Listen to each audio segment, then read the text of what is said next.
The preceding program was paid broadcast. Any ideas, comments, and opinion expressed by the program hosts do not necessarily reflect the views and opinion of the station. The program and its producers are not affiliated with the station.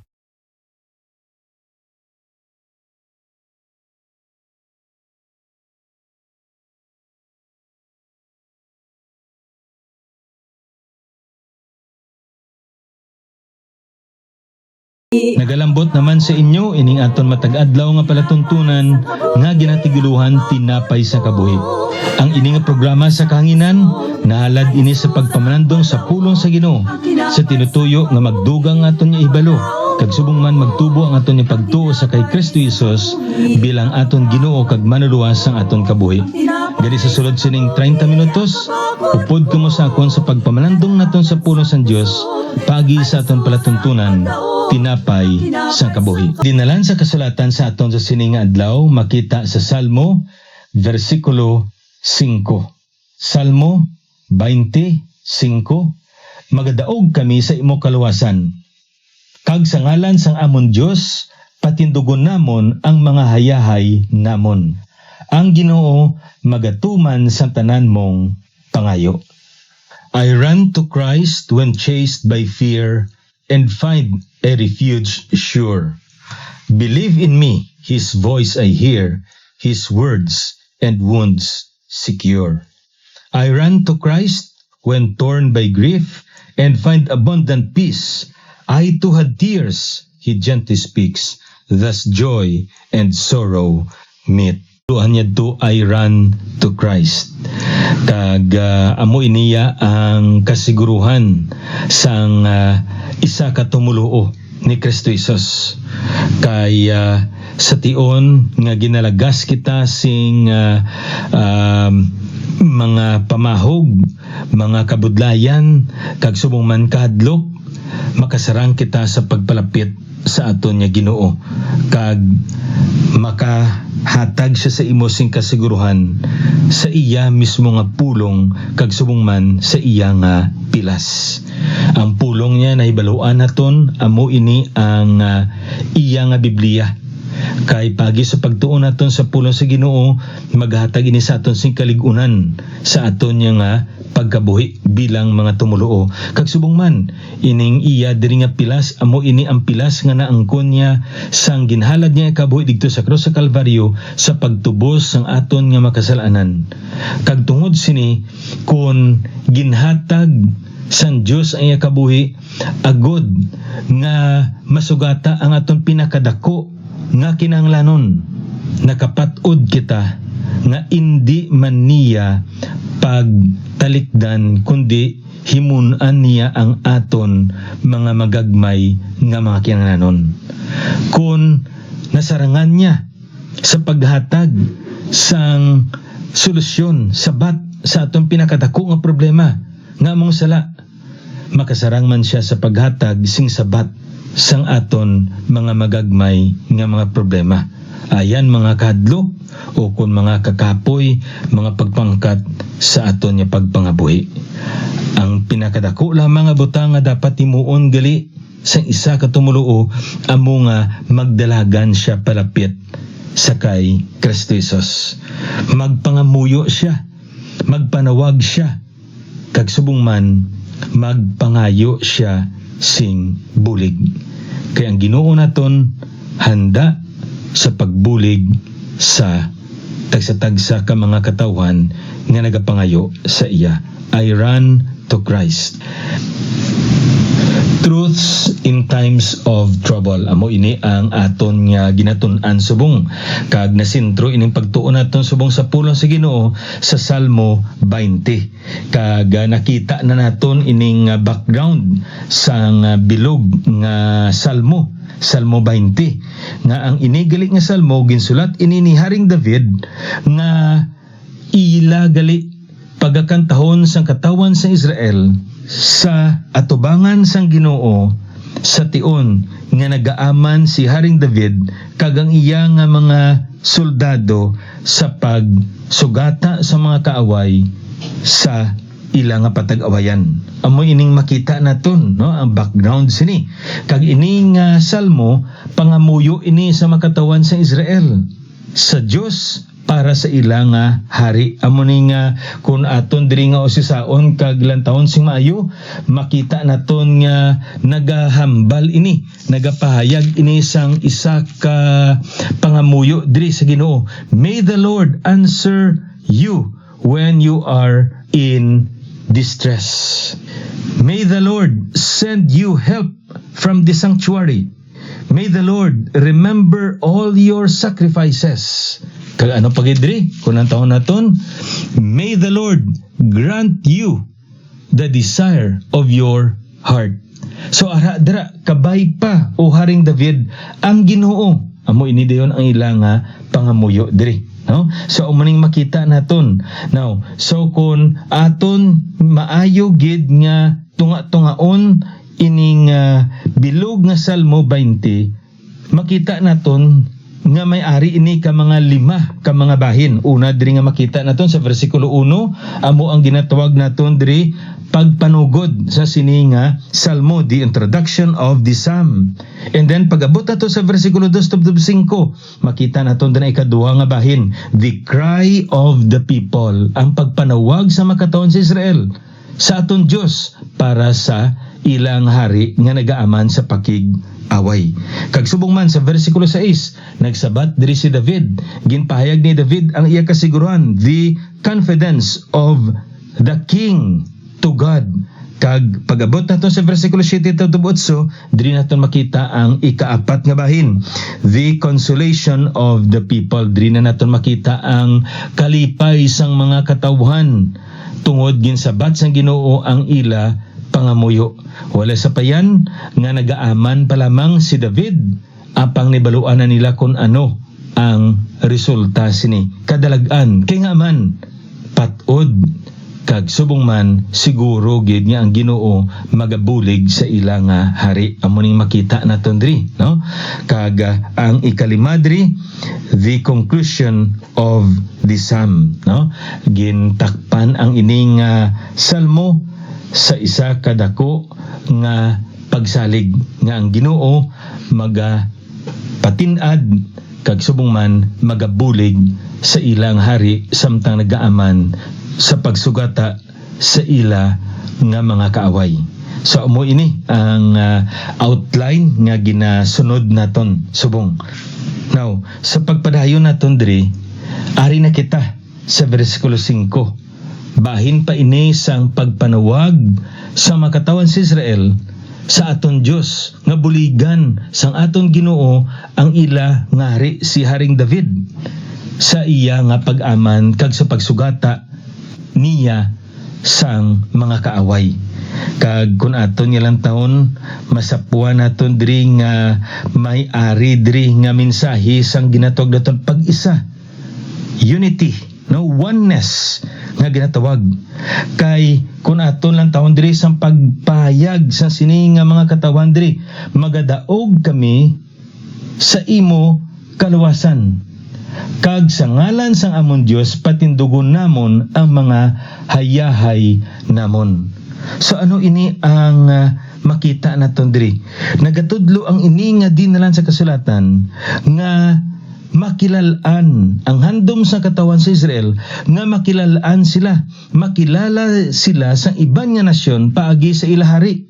Kag subong man ang ilang hari makilala sa iban nga mga nasyon paagi sa ila. So muna makita naton identity.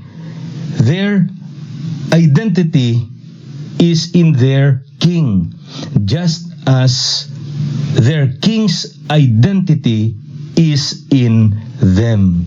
Amo ni nga kun aton gali nga usisaon sa maayo bala ang ini nga dinalan sa kasulatan, makita naton diri sang pagpahayag sa katawan sa Israel, we will rejoice in thy salvation. O Haring David, magakalipay kami, magadaog man kami sa pagdaog sa kaluwasan nga ihatag sang Ginoo sa imo.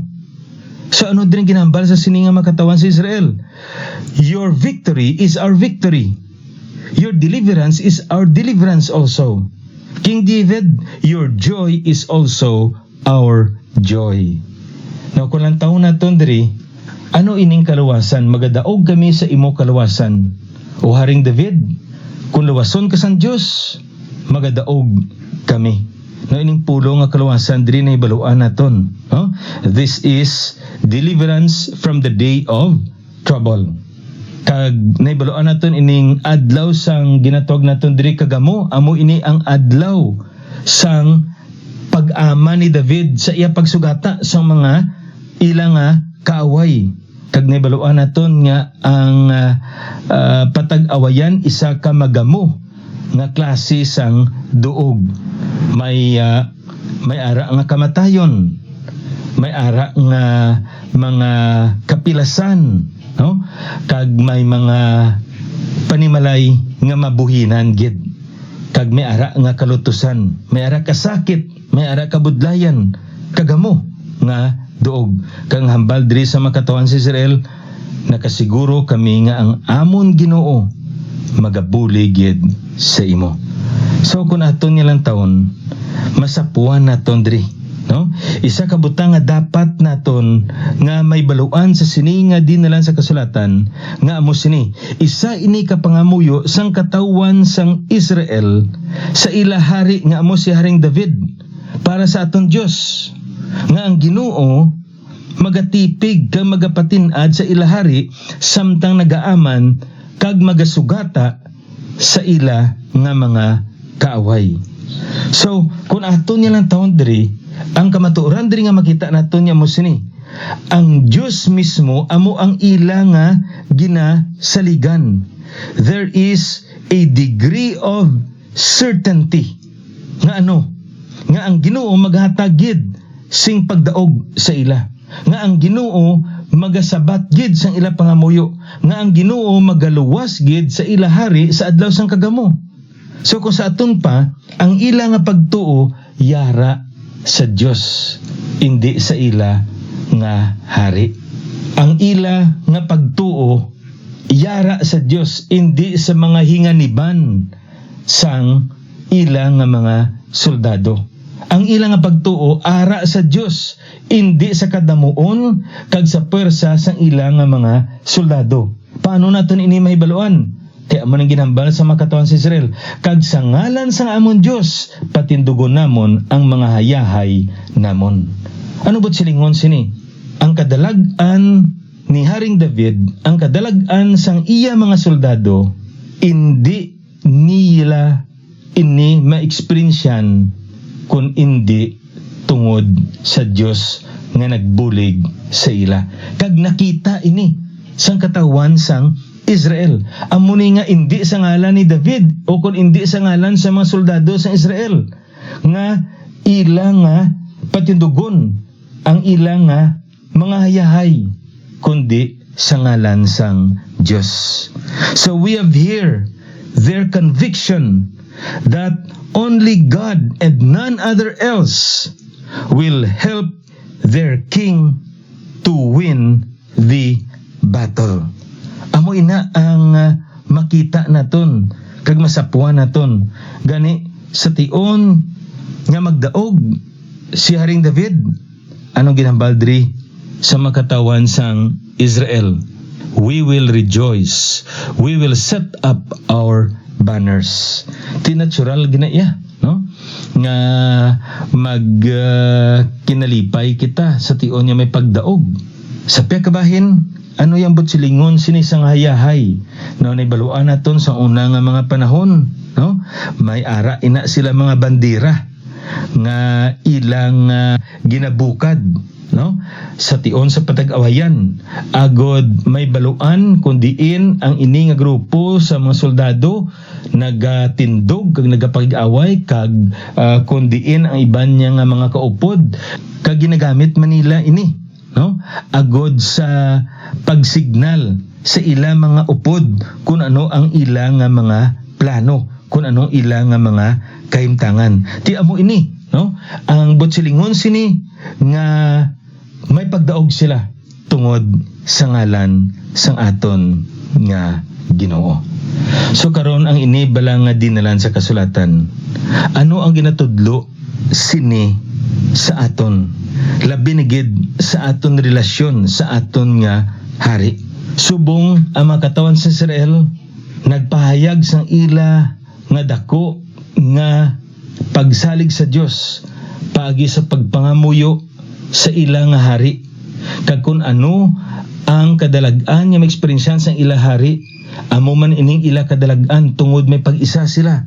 No, ano ini ang ginatudlo sa sini nga dinalan sa kasulatan sa imo kag sa akon. Isa diri kabutang nga makita naton sa pulong sa Ginoo, una gid, we must learn to pray for our king and those who are in authority, especially in times of trouble. Sa sini nga tion pangatubang kita sang ginatawag naton diri adlaw sang kagamo. Hindi lamang ang aton nga syudad, kundi ang bilog nga pungsod naton kag ang bilog nga kalibutan. Ang pamangkot, ano ang ginobra naton para sa aton nga mga lideres. Kung lantaw naton sa pulong sa Ginoo as believers in Christ, as followers of the Lord Jesus Christ, we have this moral responsibility to what? To pray for the leadership of our nation. Ang nagapangulo sang aton nga nasyon kinanglanon gali nga aton ini sila pangamuyuan. Labi na gid sa sini nga tion subong. Ining ginatawag naton diri nga COVID-19 pandemic. Tanan-tanan nga aspeto sang aton nga nasyon na epektuhan na ini. Kang masubo diri kang epekto niya sini indi gid maayo. Nagaamat-amat butong nga ginabutong kita panaog.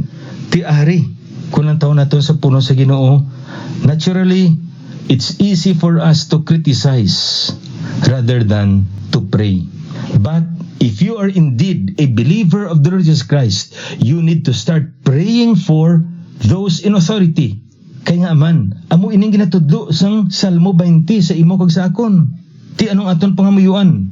Ang unagid nga pangamuyuan naton, that God will give them a heart of dependence.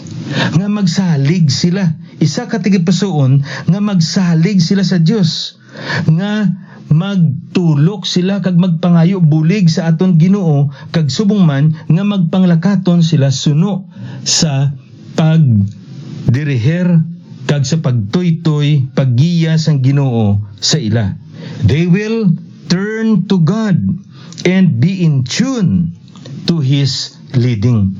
Amugid ina ang isa sa pinakadako nga butang nga dapat naton ipangamuyo sa aton nga mga pangulo, sa aton nga pungsod. Ikaduha diri nga makita naton, let us learn to obey them. Let us learn to obey their commands as long as it is within the biblical boundary. Suno sa isa sa mga report nga aton nga na basahan among nagataas ang cases sang COVID-19, hindi man tanan-tanan gid tungod sa ginatawag naton leadership failure, kundi sa ginatawag naton non-compliance of the citizens. Madamo man sang mga Pilipino nga pasaway. Imbis tani nga magtuman sila sa mga patakaran kag makasuguan na tuhoy sa sini nga pandemya, anong kakatabo? Nagapasaway pa, nagarebilde pa. Pero kung matutuod ikaw nga Kristiyanon, if you are indeed a follower of the Lord Jesus Christ, one of our moral responsibilities is to what? To obey the commands of those in authority. Hindi lamang kita magtuman kung nabalaan naton nga nagakontra ina kag sikwahi ina sa ginhambal sang pulong sang Dios. Apang kung wala man ina nagabayular sa pulong sang Dios, dapat gid naton sundon kag tumanon ang mga mando sang mga pangulo naton. Kang ikatatlo diri nga kamatuoran nga makita naton kag aton gali nga matun-an suno sa sini nga manog salmo diri, let us learn to support them in a loving and respectful way. Kaya nga man, kung ang taon naton bala diri sa pulong sa Ginoo, pag-abot naton sa versikulo 6, si David tawag niya ang iya nga kagalingon hinaplasan sang Dios.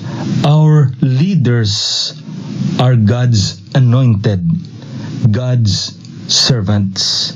Kag kun aton usasaon sing maayo ang pulong sa Ginoo, ini sila gali mga galamiton sang aton Dios. Ginbutang dira sila sang Dios. Ayhan, ang iban sa ila maayo, ang iban sa ila malaot.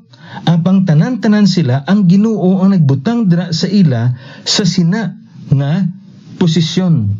Kag suno sa makita naton sa pulong sa Ginoo para ina sa aton nga kaayon.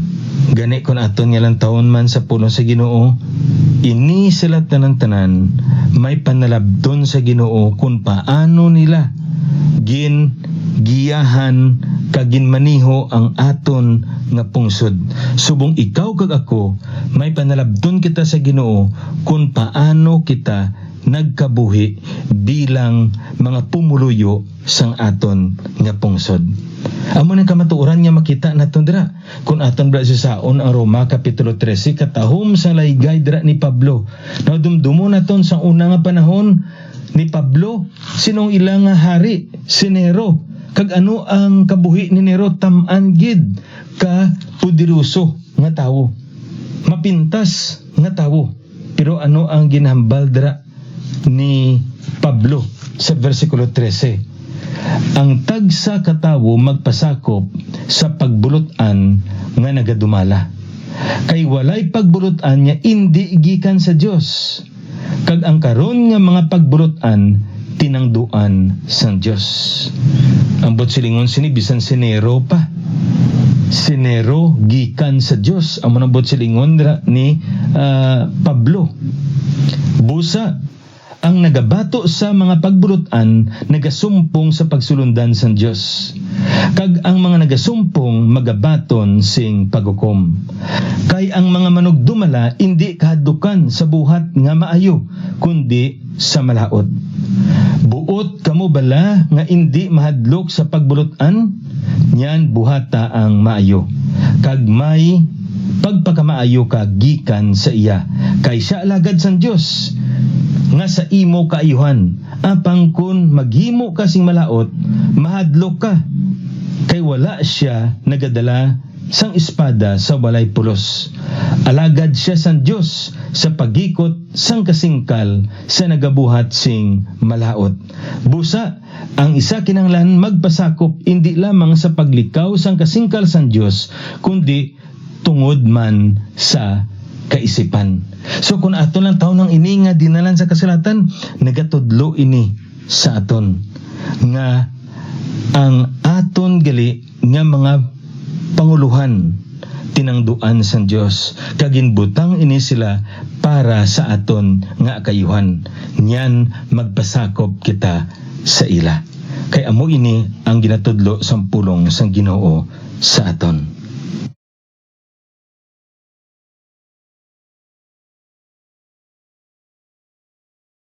Mga biyan kag utod sa Ginoo, sa pagtakop sinibla nga pagtuon naton, makita naton nga may duwa lamang ka posible nga mga pamaagi sa tion nga magpangamuyo kita sa aton mga panguluhan. Una diri, God will change their hearts. Ang Ginoo magakambyo sang ila tagipuson, magaliso sa ila nga kabuhi pagi sa atong pangamuyo. Apang may tinion man that God will change our hearts. Anong ba't silingon sini? May mga tinion man gali nga sa atong pagpangamuyo, hindi pagkambihon sang Ginoo ang aton nga mga panguluhan, pero kambihon sa Ginoo aton tagipusoon para makatahod kita, makapangamuyo kita, kag makasunod kita sa ila. In both cases, change will indeed occur. Matabo gid ang pagkambyo. Kambihon sila upon kambihon kita. may pagkambyugid. Kag ini tanan-tanan para sa aton nga kaayuhan kag sa kahimayaan sang aton nga Ginoo. Sa madason naman ni broadcast naton ininyo abyan, alagad sa kanginan, Pastor Neil Vilches. The Lord bless you.